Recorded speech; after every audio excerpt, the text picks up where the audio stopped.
The moment you defend yourself in public, you've already lost.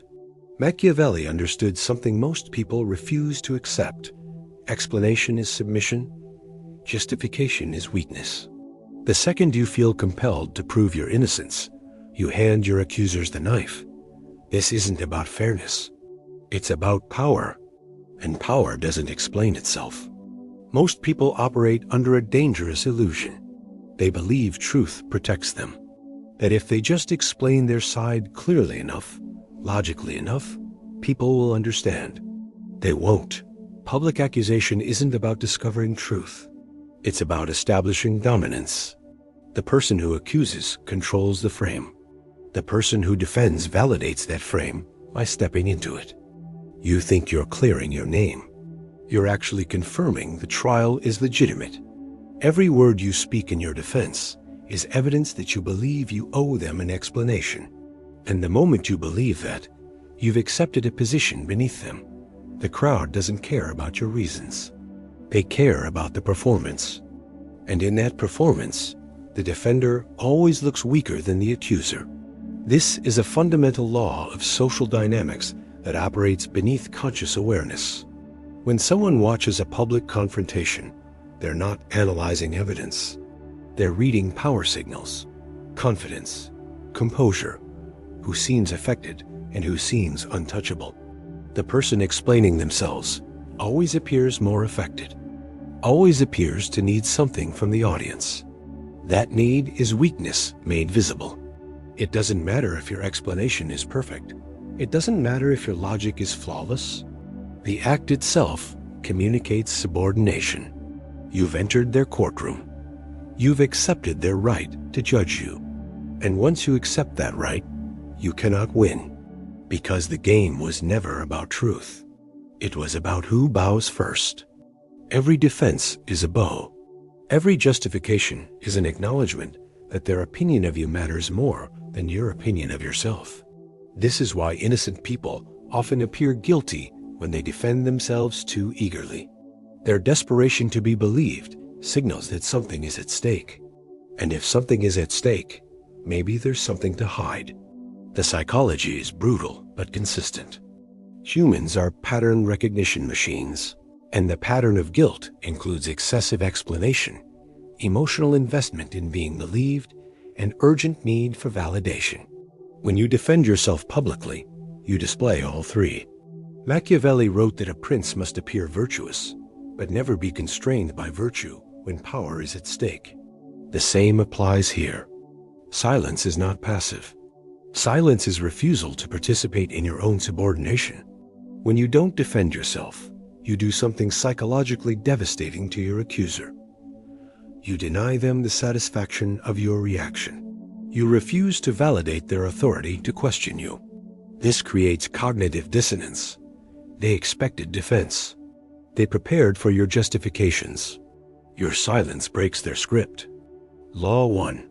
He who justifies submits. Law 2. He who remains silent forces others to fill the void. And here's what they fill it with: doubt. Not about you, about themselves. About whether they were right to challenge you in the first place. This is the mechanism that most people never grasp. Silence creates a vacuum, and vacuums are psychologically intolerable. The human mind rushes to fill empty space with meaning. When you defend yourself, you fill that space with your own weakness. When you remain silent, others must fill it themselves. And what do they fill it with? Projection, assumption, second guessing. They start questioning their own narrative because you're not providing the expected resistance. It's like pushing against a door that suddenly isn't there. The momentum carries them forward into uncertainty. Your silence becomes a mirror. It reflects their accusation back at them without the distortion of your defensiveness. They're forced to examine their own motives, their own evidence, their own certainty. And most accusations, when examined without the fuel of your reaction, begin to look weaker than they felt in the moment. This is strategic patience. This is controlled power. You're not ignoring the accusation out of fear. You're dismissing it out of superiority. There's a massive difference. Fear-based silence looks like hiding. Power-based silence looks like indifference to their judgment. One invites more attacks, the other ends them. Public defense triggers three fatal mechanisms. First, it shifts burden of proof onto you. The accuser made a claim, but now you're the one who must provide evidence. You're doing their work for them. They threw out an accusation with zero substantiation, and suddenly, you're the one scrambling to prove a negative. This is a rigged game. Proving you didn't do something is infinitely harder than claiming you did. They can be vague. You must be specific. They can insinuate. You must provide receipts. The imbalance is designed to exhaust you. Second, it creates an infinite loop. Every explanation invites scrutiny. Every clarification demands further clarification. You cannot win because the game is designed to exhaust you. You explain point A, they question point B. You clarify point B, they circle back to point A with a new angle. This isn't debate. This is attrition warfare. They're not trying to understand. They're trying to watch you squirm. Each response you give is another thread they can pull. Another inconsistency they can manufacture. Another opportunity to keep you dancing. And the longer you dance, the guiltier you look. Because innocent people, in the eyes of observers, shouldn't need this many words. Third, it signals fear. Only the guilty rush to explain. Only the insecure need validation. Your urgency to defend yourself is read as confirmation that the accusation touched something real. This is perhaps the most vicious trap. Your natural instinct when falsely accused is to immediately correct the record. But that immediacy, that intensity, that emotional investment in being believed, all of it reads as guilt to observers.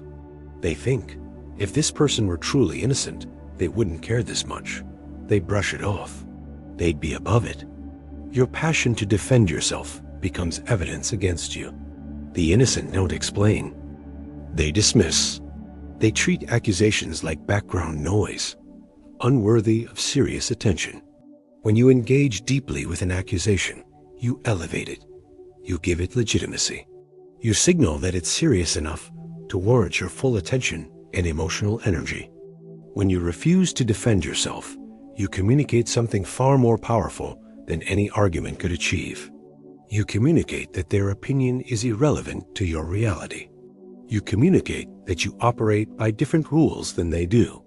You communicate that you don't recognize their authority to judge you. This is unbearable to accusers. They need your participation. They need your defensiveness. Without it, their accusation hangs in the air, unsupported, slowly losing credibility. Silence forces them to escalate or retreat. An escalation without your engagement makes them look unhinged.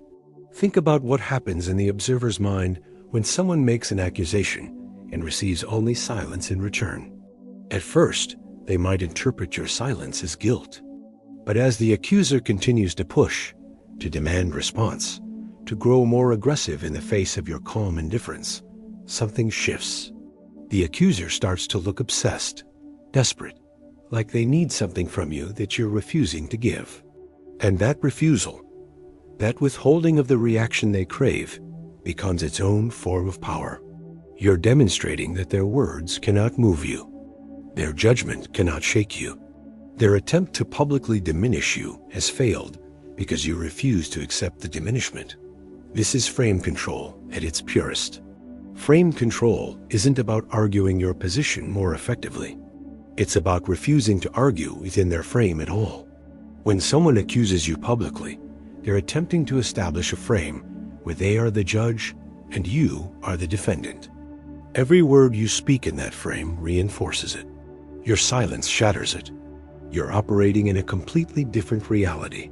One where their accusation is so beneath your concern that it doesn't merit response. One where you are the authority on your own character, and their assessment is simply irrelevant data. This creates a status differential that no argument could achieve. Arguments happen between equals. Dismissal happens from above. Here's what most people miss. Public accusation is a test, not a test of your guilt or innocence. A test of your frame control. The accuser is probing. Can I make this person react? Can I make them explain themselves to me? Can I position myself above them? Your defense answers, yes. Your silence answers, no. And that no does something critical. It reverses the power dynamic. Suddenly, they're the ones who look obsessed. They're the ones who look like they need something from you. Your attention, your reaction, your validation that their accusation mattered. You've turned their weapon into their weakness. This reversal is the hidden game within the game. Most people never see it because they're too busy defending themselves to recognize what's actually happening. The accusation itself is often secondary to the real objective, establishing dominance, getting you to react, proving they can affect you. When you defend yourself, you confirm their power over you. You confirm that their words have weight in your world, that their judgment matters, that you need them to think well of you. This is exactly what they wanted. Your silence confirms the opposite. It confirms that their judgment is weightless, that their words pass through you without resistance because there's nothing for them to grip, that you exist in a reality where their opinion of you is fundamentally irrelevant to your self-concept or your position. This is psychologically devastating to someone who launched a public attack. They expected impact. They expected to see you scramble. They expected to feel powerful. Instead, they feel ignored. And being ignored is worse than being argued with. Being argued with means you're a worthy opponent. Being ignored means you're not even on the radar. The accuser is now in an impossible position. If they escalate, they look increasingly unhinged, attacking someone who won't engage. If they retreat, they look weak for backing down. Either way, they've lost. There are exactly two scenarios where public defense is strategically sound. One, when silence would be legally interpreted as admission in a formal proceeding. Courts have rules. Follow them. Two, when your audience lacks the context to interpret your silence correctly, and that misinterpretation carries material consequences you cannot afford. Notice what both have in common. Concrete stakes, not social ones. If you're defending yourself to protect your reputation, your image, or your ego, you're already operating from a position of weakness. Strong positions don't require defense. They require enforcement. This distinction is critical. Most people defend themselves in situations where defense is strategically worthless. Someone talks badly about them at work. Someone posts something negative online. Someone questions their motives in a group setting. These are social dynamics, not legal ones. And in social dynamics, defense is almost always counterproductive. Your reputation is not built by what you say about yourself. It's built by what you do and what others observe.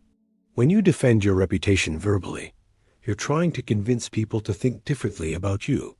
This never works. People believe what they see, not what you tell them to believe. If your actions don't speak for you, your words won't either. The exception is when you're dealing with an audience that genuinely doesn't have enough information to interpret your silence correctly, and their misinterpretation will cause real damage. For example, if you're accused of something in a professional context where your silence might be interpreted as policy violation, and that interpretation could cost you your position, then strategic clarification may be necessary. But notice the specificity required. It's not about feelings. It's not about being misunderstood. It's about material consequences that cannot be recovered from. And even then, your response should be minimal, factual, and delivered once. Not a defense, a statement of fact. Then silence. The most dangerous truth Machiavelli understood. People respect what they cannot control. When you defend yourself, you give others control over your narrative. You let them set the terms. You let them decide what you must prove. When you refuse to defend yourself, you retain something they can never take from you, the power to be unaffected by their judgment. This is what separates people who are respected from people who are tolerated. Tolerated people explain themselves constantly. They seek approval. They need others to understand their intentions. Respected people don't explain. They act. They let their actions speak. And if their actions are misunderstood, they accept that as the cost of operating at a level most people cannot comprehend. You cannot be both understood by everyone and respected by those who matter. Choose. This is the final filter.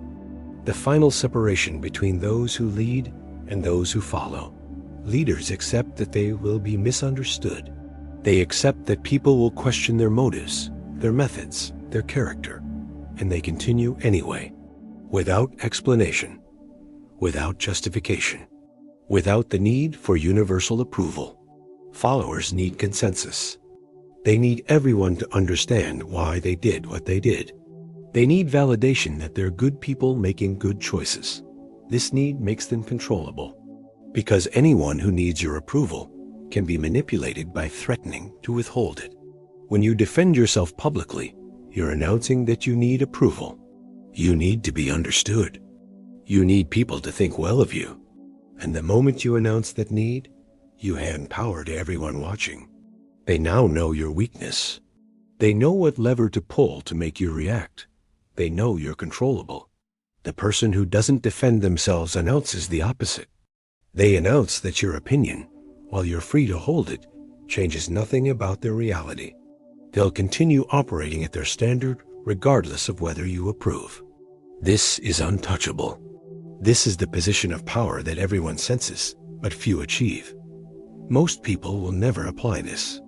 They'll continue defending themselves every time someone questions them. They'll continue handing power to anyone willing to accuse them. And they'll wonder why they're never taken seriously, why their words carry no weight, why they're constantly tested, challenged, disrespected. The answer is simple. They taught people it was safe to test them. Every defense is a lesson you teach others. You teach them that accusation works, that pressure works, that if they push hard enough, you'll break position and explain yourself. Machiavelli knew that the appearance of strength matters more than strength itself, and nothing destroys that appearance faster than the desperate need to be understood. You don't owe anyone your reasons.